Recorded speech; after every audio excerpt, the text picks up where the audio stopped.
Bueno, pues llegamos al final del libro del Génesis con la porción Vallejí, que nos cuenta los últimos días de Jacob y de José. Pero, ojo, que esto no es solo un final, es en realidad una semilla. Las últimas palabras de estos patriarcas no se limitan a cerrar sus vidas, sino que preparan el escenario para toda la historia de redención que vamos a ver en la Biblia. Vamos a analizar cómo lo hacen.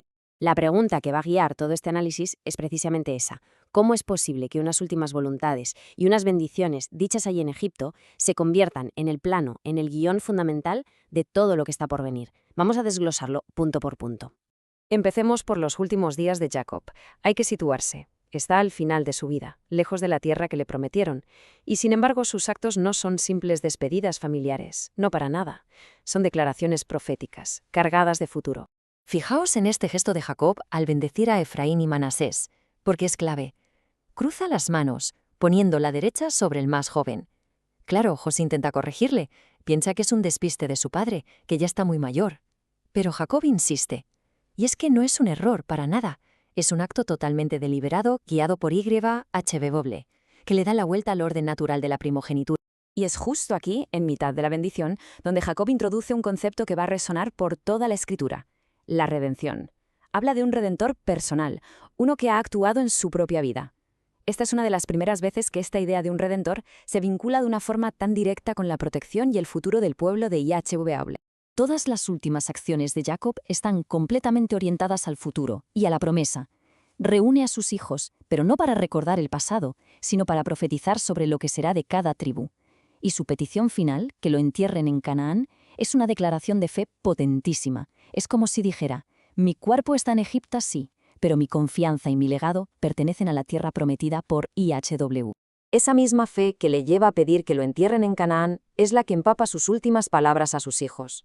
Así que ahora pasamos de su fe personal a las consecuencias que esas palabras tienen para toda una nación. Porque estas bendiciones no son solo buenos deseos de un padre, son decretos proféticos que van a dar forma al destino de las 12 tribus de Israel. De todas las profecías que pronuncia, hay una que destaca por encima de todas las demás, la que va dirigida a Judá.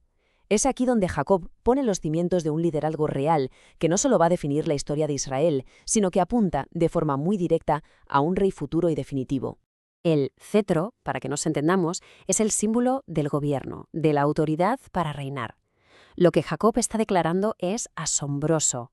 El derecho a gobernar se quedará en la tribu de Judá hasta que llegue aquel a quien le pertenece por derecho propio. Esta es, sin duda, una de las profecías mesiánicas más claras y tempranas de toda la Biblia. Y ahora vamos a cambiar el foco y a ponerlo sobre José, porque en su historia se revela un patrón fundamental. Cómo YHWH es capaz de usar la maldad de los hombres para cumplir un propósito redentor mucho más grande. Esta es, sin exagerar, una de las declaraciones teológicas más profundas de todo el libro del Génesis. Hay que pararse a pensar en lo que José está haciendo aquí. Delante de sus hermanos, que están muertos de miedo, resume todo lo que ha pasado. Él no niega que ellos actuaran con malicia, para nada, pero afirma una realidad que está por encima, la soberanía de YHWH, que puede coger la peor de las intenciones y convertirla en una herramienta de salvación. Esto nos dibuja un patrón que se va a repetir una y otra vez a lo largo de la Escritura. Comienza con la maldad humana. A esto le sigue el sufrimiento de una persona justa. Pero es a través de ese sufrimiento como JHW ejecuta su plan divino, un plan que termina en una salvación que beneficia a muchísimos. Es literalmente el modelo de la redención. Y al igual que su padre, el último acto de José es una potente declaración de fe en el futuro. Cuando pide que sus huesos no se queden en Egipto, no es por una simple preferencia personal sobre dónde ser enterrado. Es un acto profético.